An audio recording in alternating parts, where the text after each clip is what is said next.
실적과 관련해서도 마찬가지고 어떤 뭐 이렇게 좋게 보시는 뭐 종목 있어요? 따로? 약간 무거운 종목은 약간 좀 뭐 식상하다고 할 수도 있는데 요즘 KTNG 다시 또 신고가 조용하게 또 하고 있거든요. 담배 피는 사람들은 뭐 담배 피시는 분들은 계속 피고 또 이제 어쨌든 담배는 새롭게 또 피는 사람들이 나타나더라고요.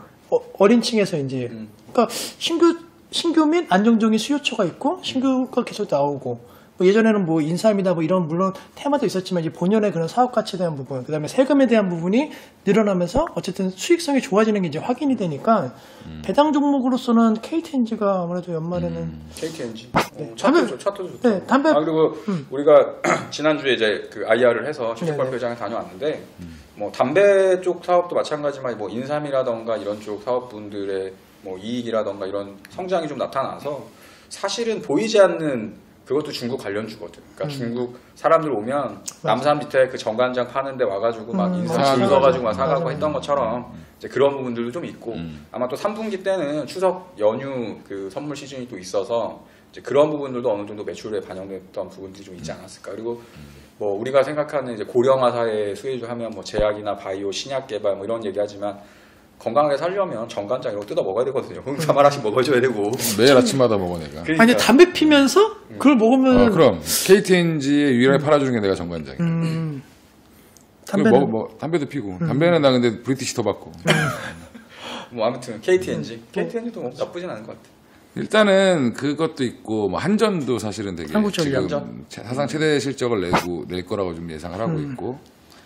한전이 만약에 정부에서 그 요금 인하가 올해 단행되지 않는다고 하면 올해 연말까지도 계속 좋아지는 상황이다라고 보시면 될 것 같고 대형주나 뭐 이런 배당주 하시는 분들 이런 것들 보시면 될 것 같고 한전 기술도 또 한전 기술도 3분기 실적이 한 예상치로는 한 140개 이상 나온다고 하는데 그보다 더 잘 나올 수도 있다라고 지금 보고 있기 때문에 그러면 서프라이즈가 나오는 거 바닥에서 지금 좀 도는 모습인데 좀 이번에 좀 근데 이게 수요일 날 발표기 때문에 아마 뭐 수요일 당일이라든지 뭐 목요일 날 근데 뭐 이게 방송이 언제 나갈지 모르겠지만 그러면 만약에 금요일 날이나 목요일 날 이걸 보시는 분들은 그때 실적 발표하고 좀 눌릴 때 조정 받으면 연말을 보고 들어가도 상관이 없다. 왜냐하면 연말에 한전기술에서 이제 사우디 관련 뭐 수주 관련된 사우디 스마트폰 원전 우리가 수주를 했는데 우리나라에 표준화되어 있는 걸 그때 그대로 그 사막지에다 박을 수 없기 때문에 거기서 또 시험을 해야 되는데 그 시험하는 거에 대한 설계 비용만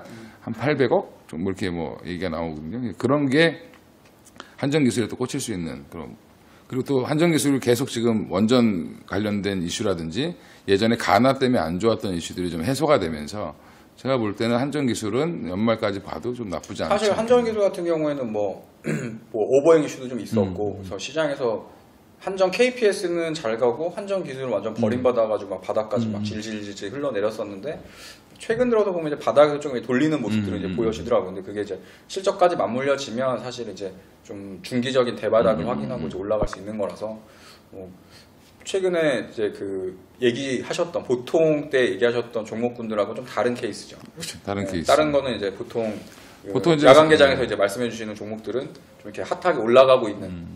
또 핫하게 올라가는 것도 얘기해야지 않아. 어떤 거요? 상하프론테크 상하 프론테크. 그런 것도 한번 해야 되는 거고. 상하프론테크는 전기차 관련으로 올랐지만 사실은 거긴 전기차만 하는 데는 아니고 전기차 부품 중에 이제 가장 핵심이 이제 전해질이 빠져나가지 않는 폭발 위험이 그게 양극화물질이 이게 섞이면 폭발을 하는데 그거를 방지하기 위한 캡을 얘네들이 강화 플라스틱 원래 기술이 있기 때문에 그거를 이제 만드는데 그것 때문에 지금 이게 굉장히 좋아졌다라고 지금 얘기가 나오고 있고 근데 그거는 이제 SDI 쪽으로 막 나가는 것 같고 그 외에 이제 뭐 분리막이라든지 뭐 이런 것까지 지금 만들고 있는데 분리막을 개발하고 있는 중이에요. 근데 그게 결국에는 중간에 이제 뭐 고어텍스 비슷한 그게 만들어져서 뭐 코어롱에도 납품할 수 있다라는 얘기가 좀 나오고 있고 그래서 지금 상하프론테크가 한 40년 된 회사인데 한 번도 적자를 낸 회사가 아니에요. 대신에 이제 주식이 좀 유통 주식이 많이 없어서 보면 되게 이렇게 좀 변동성도 좀 크고 주가는 최근에 많이 올랐어요. 10,000원짜리라 10,000원 넘어가면 막 100원만 왔다 갔다 해도 뭐 1%씩 왔다 갔다 하니까 되게 커 보이지만 눌릴 때마다 모으셔도 좀 괜찮은 길게 보고 모아도 좀 괜찮다. 뭐 지금 약간 좀 과하게 핫하게 올라갔지만 사실상 뭐 밸류로 따져보면 생각보다 그렇게 비싸지 않을 수 있다. 실적은 점점 좋아지기 때문에 조금 늘릴 때마다 10,000원 전후에서 조금씩 모으셔도 나쁘지 않은 주식이죠. 또 하나 이제 내년까지 보고.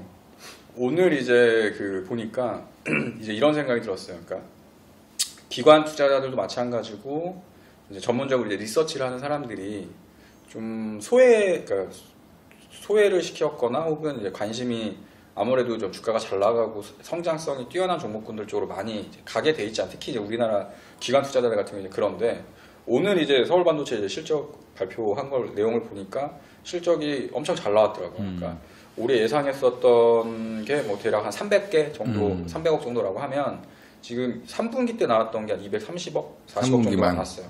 그리고 뭐 전분기 대비나 뭐 전년 동기 대비해서 엄청나게 좋아졌고, 근데 차트를 보면 그게 한 4만 원, 작년 같은 경우에 한 5만 원 근처까지 갔다가 이제 4만 원대 부러지고 쭉쭉쭉 빠져가지고 12,000원대까지 빠졌는데 최근에 이제 조금 주가가 올라와서 16,000원 정도 됐거든요. 실질적으로 보면 12,000원 정도 가면은 PBR이 한 1.12배 정도밖에 안 돼요. 그러니까 기업의 기본적인 밸류에이션 정도까지 가는 거고, 지금도 보면 뭐 밸류에이션을 봤을 때는 1.5배수 정도면 가히 비싼 주식, 비싼 가치는 아니거든. 근데 실적까지 좋아졌다라는 게 나타나고, 이게 만약에 연속적으로 갈 수 있다라고 하면 PER도 그럼 매력이 있어지는 거죠. 서울 반도체 같은 경우가 의외로 이제 삼성전자처럼 서프라이즈 하면서 주가가 한번 다시 좀 주목을 받을 수 있는. 그 최근에 한번 확 들었었잖아요. 한번 이제 올라왔었는데 최근에 이제 또 다시 쳤고, 옆으로 붙이더라고. 수급적인 걸 보면 외국인 기관에서 계속해가지고 주식을 팔았거든요. 그거 아마 3분기 실적에 대한 좀 불확실성 이런 부분 때문에 오히려 제 주가를 주식을 좀 매도를 해놓은 것 같은데, 실질적으로 뚜껑을 따보니까 실적이 좋다 그러면 아마 좀 핫하게 단기간에 조금 뽑아 올릴 수 있는 가능성이 좀 있지 않을까.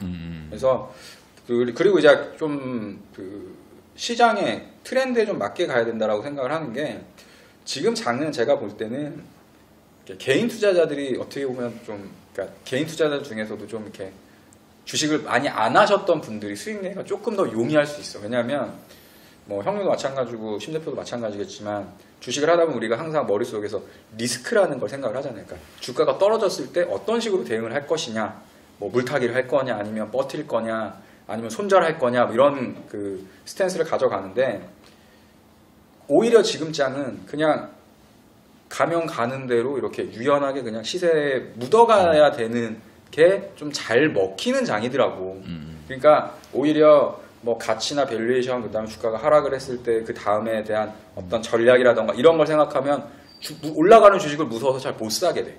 근데 사실 지금의 시장 트렌드는 뭐냐면, 올라간 주식이 더 잘 가고 있기 때문에 가는 쪽에다가 몸을 싣고, 그 다음에 대한 전략은 사실 이제 어느 정도 짜야겠죠. 손절할 거냐, 아니면 뭐 분할로 해서 조정시마다 또 비중을 실을 거냐, 이렇게 가야 되는 거고, 그렇게 할 수 있으려면 사실은 이제 그 기업에 대한 확실한 뭐 신뢰가 있어야 되는 거죠. 주가가 이제 많이 올랐을 때도 뭐 조금 조정 받을 때 더 살 수 있으려면 이제 그런 부분들이 필요한데, 아마도 이제는 삼성전자에서도 한번 이제 그런 비껴나가는 실적 발표가 있었고, 오히려 포스코 같은 경우에도 뭐 LG전자도 마찬가지고 뭐 실적 얘기했는데 실적이 안 좋음에도 주가가 좀 오히려 터닝 포인트를 찾았기 때문에, 코스닥에서도 그러한 흐름들이 조금 당분간 나타날 수 있을 가능성이 높지 않을까. 그래서 사람들이 잘 안 봐.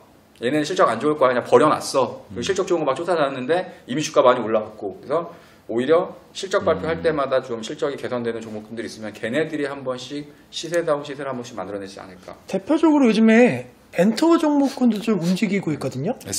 SM도 그렇고 JYP 엔터. 요즘에 저는 뭐 잘 모르지만 이제 아이돌 추세가 한번 좀 변하고 있어요. 그러니까 한 2, 3년 전까지 대세를 이루었던 아이돌이 약간 좀 나이가 들고 좀 이제 약간 좀 식상해지는, 그러면서 새로운 걸그룹, 새로운 남자 그룹들이 이제 소녀가 아줌마가 돼가고 그것도 있고, 요즘에 트와이스? 그 JYP 엔터에서 나왔는데 약간 예전에 소녀시대 나왔을 때 정도의 그런 약간 좀 그런 반응 정도가 나오고, 또 박진영이가 싫어가지고 개인적인 취향이니까.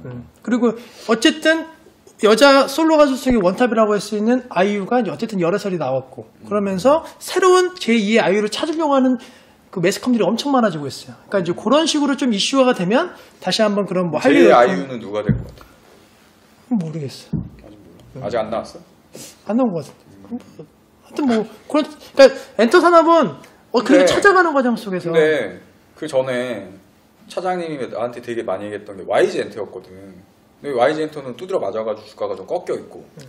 왜 꺾였냐면 빅뱅이 계약을 할 거냐 말 거냐에 대한 이슈가 지금 있는 거예요. 지금. 그것 때문에 불안감 때문에 빠진 건데 사실 이번에 빅뱅 그것 때문에 이제 저희 뭐 이렇게 물어봤는데 하는 얘기가 지금 해외 투어 중이니 그런 얘기 하지 마라. 그러니까 답변 안 해준 거야 이제. 그러니까 이제 불안하니까 자꾸 빠지는 거 5만 원 밑으로 빠졌는데 내가 볼 때는 걔네들이 굳이 여기 계약을 끊고 딴 데 갈 이유가 없다는 거지. YG처럼 편하게 해주는 데가 없거든. 사생활을 터치도 안 하지. 뭐 그렇다고 TV 가요 프로에 SBS 한 군데만 내보낼 거야. 걔네들은 딱 정해서 한 군데만 내보내거든. 자기가 걔네 한 번 올리는데 몇 억 든다고 한 군데만 딱 내보내거든. 그렇게 좋은 소속사를 버리진 않을 거다. 뭐 저렇게 보고 있기 때문에 오히려 YG엔터는 지금 사야 되지 않나. 맞았을 때. 이미 그 빅뱅이 뭐 다시 계속 간다라고 얘기했을 때 사면 늦지 않겠나 이런 생각. 어쨌든 이 방송을 보시고 좀 주식 손실하신 분들이 조금은 마음의 안식이라든가 아니면 새로운 방향을 좀 제시받았으면 좋을 것 같고. 안식은 못 받았을 것 같아. 왜냐면 아이씨 새끼들 개새끼들 이상한 얘기만 계속 한다고 그랬을 거야. 그러니까 정리를 해보자면 이번 차장님이 좀 괜찮게 보고 있는 건 한정 KPS, 상하 프론테크, 한정 기술. 한정 기술, 그다음에 상하 프론테크, 그다음에 심기현 대표는 이제 KTNG, 그다음에 JYP 엔터. JYP 엔터. JYP를 보자. 근데 이쁘대요.